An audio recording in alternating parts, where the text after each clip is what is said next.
going to start the video off in the van. I got my air gauge and I got the menthol hydrate, and I can't wear the wool gloves because it's very hard to. But anyway, there's the air hose at the Petro-Canada. And it's like minus 20 outside, so definitely the condensation from the tank, which the compressor's inside, is going to have condensation in the line and then freeze up the valve. They have another one here that's got your air gauge on it at $1.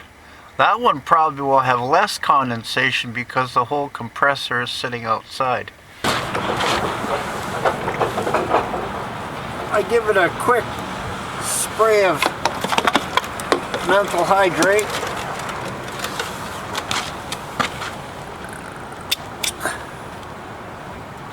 And just 30 pounds, so I'm going to put some air in it.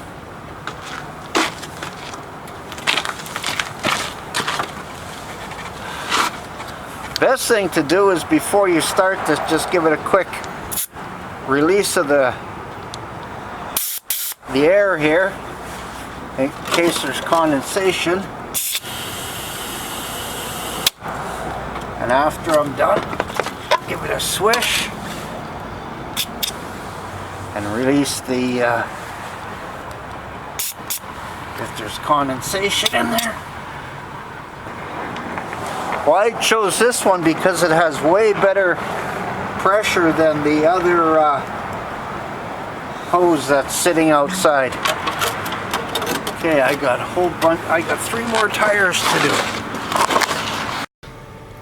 Yeah, I had to go real quickly on the tires because there's like a line up there for doing the tires. And last year there was a guy with the propane tank with the heater on it trying to unfreeze his valve, and I just gave him some menthol hydrate and he was able to put some air in his tire. Oh, I got somebody in the car wash.